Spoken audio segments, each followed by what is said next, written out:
Senhor presidente, senhoras e senhores deputados, no próximo domingo, dia 17, participaremos de um dos momentos mais importantes da vida política nacional, que é a votação da admissibilidade para a instauração do processo de impeachment da senhora presidente Dilma Rousseff. Quero aqui expressar que não me sinto confortável, nem muito menos contente com toda esta miséria que acontece no nosso país. Primeiramente, porque não se trata de uma decisão de algo ordinário e positivo. Preferiria eu estar aqui votando medidas para a melhoria da saúde do nosso país ou para votar avanços na área de educação. Mas eu tenho que cumprir o meu papel constitucional e político. E, neste momento, julgar uma presidente e um governo que não podemos deixar de reconhecer. Durante esse período, tiveram avanços em várias áreas, principalmente nas áreas social. Porém, por melhor que tenham sido esses avanços, ninguém pode estar acima da lei num Estado democrático de direito. Logo, todos nós, do mais pobre ao mais rico e poderoso, estamos sujeitos à lei. E se cometermos crimes, temos que ser devidamente responsabilizados. Portanto, neste momento, nós parlamentares assumimos a função constitucional de julgadores, função essa de extrema responsabilidade para esta Casa de Leis. Estamos atravessando uma profunda crise ética, política e econômica, com graves reflexos sociais. Hoje já chegamos a cerca de 10 milhões de brasileiros desempregados, e isso é muito grave. São milhões de pais e mães de família que perderam o único sustento de seus lares e que agora não têm como pagar a escola do filho, o aluguel, a alimentação, a conta de luz ou a conta de água. Senhoras e senhores, a presidente Dilma perdeu a governabilidade. Não podemos mais conviver com estados e municípios falidos sem as mínimas condições de oferecer serviços básicos à população brasileira. Um estudo elaborado pelo Conselho Federal de Medicina e pelo site Contas Abertas aponta que os gastos com saúde realizados pelo poder público nas cidades brasileiras em 2014 foi de apenas R$ 3,89 por habitante. A saúde do nosso país está na UTI. Portanto, senhores deputados, temos que agir. Não podemos ser omissos neste momento tão delicado por que passam nossos irmãos brasileiros. A indústria brasileira está paralisada. A maior empresa desse país, deputado Max Filho, é a indústria do vende-se e aluga-se. São milhares e milhares de pequenas empresas que fecham as portas a cada dia, gerando assim desemprego e perda de receita. Estamos assistindo com muita tristeza ao fracasso da empresa, a qual há bem pouco tempo era o nosso orgulho e esperança com o pré-sal. Mas agora, diante de perdas por desvio de mais da ordem de 40 bilhões de reais, a Petrobras luta para sobreviver. Senhoras e senhores deputados e a todos que nos assistem, gostaria de, nesse momento, fazer uma reflexão dos últimos 8 anos do governo petista. Entendo eu que este processo por qual passamos começa em 2008.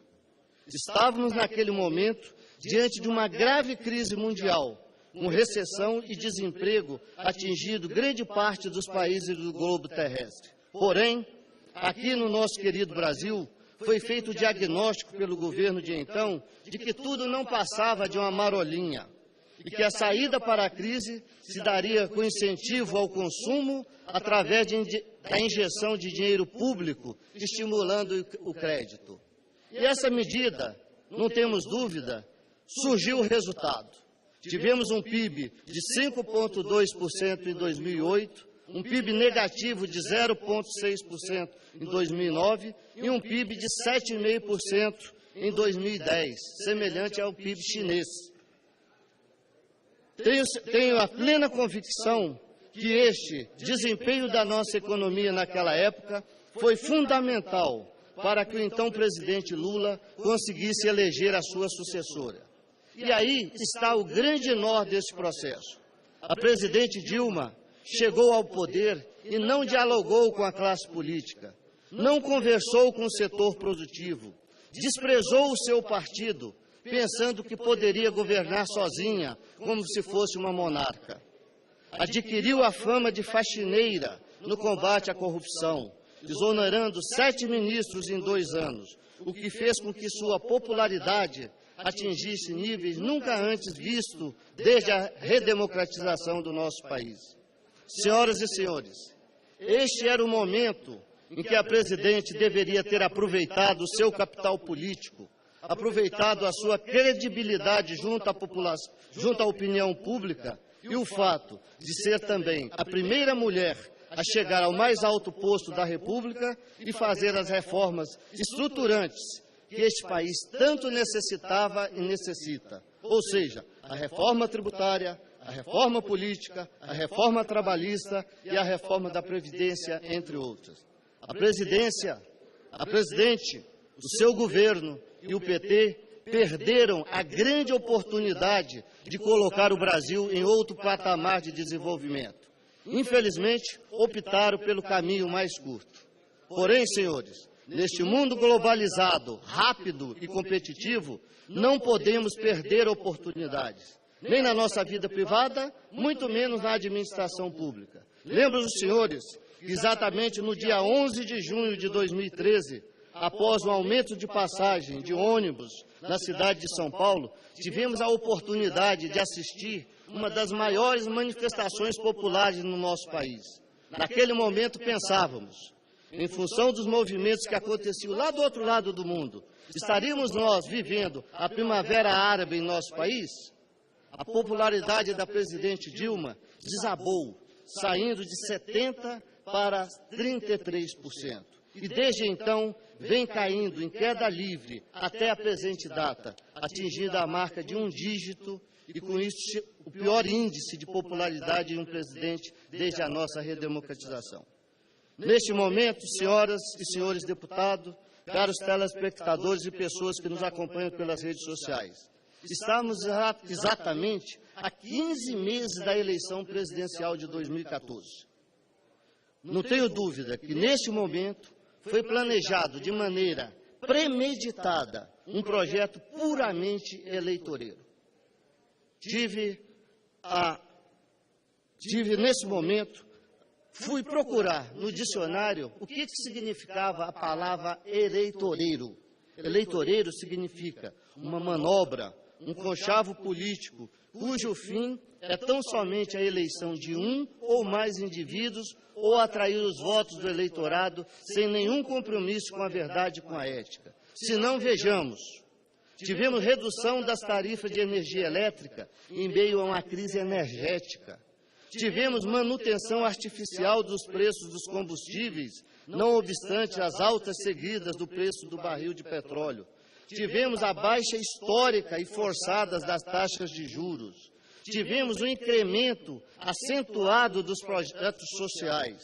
Não somos contra projetos sociais, mas entendemos que os mesmos precisam ser aperfeiçoados e que o gestor não pode usar a população mais pobre desse país como massa de manobra, pois o governo tinha a consciência da inviabilidade de continuar com esses projetos na magnitude em que se encontravam. Volto a falar, era um projeto eleitoreiro.